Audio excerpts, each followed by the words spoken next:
for today's video mga kabeshi. Ito mga kabeshi, isang lalaking sumakay sa tren. Wawa siya. So panoorin natin itong video ito.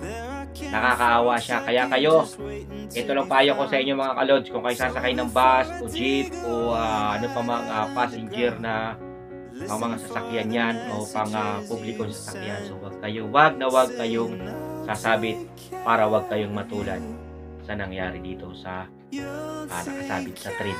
Tren to mga ka-idol eh. So panoorin natin kung anong mangyayari kay Kuya. Let's go!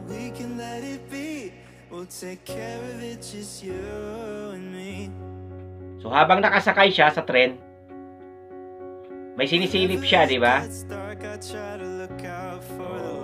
Marami din silang nakasabit, mga ka-idol.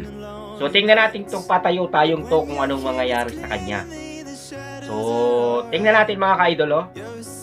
So kung kayo mga nakasakay sa mga ganyang pampublikong sasakyan, so wag ganyan, wag kayong gagawa ng ganyan. Wag yung tularan to si Kuya kasi tingnan natin yung mangyayari diyan. Katulad niya, may mga kahoy, di ba? May mga kahoy, sanga. So hindi natin alam kung anong darating sa kanya, di ba? Kung anong mangyayari sa kanya sa bandang huli. So katulad niyan, pasilip-silip siya, oh. Di ba? Oh, katulad niya, no? Tingnan natin guys kung ano mangyayari sa kanya.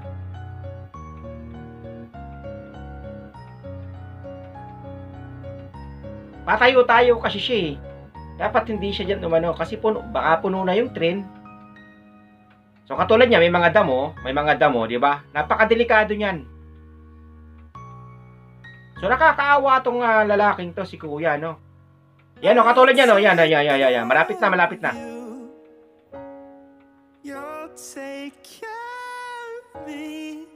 So yun, ganyan pa nga siya, no?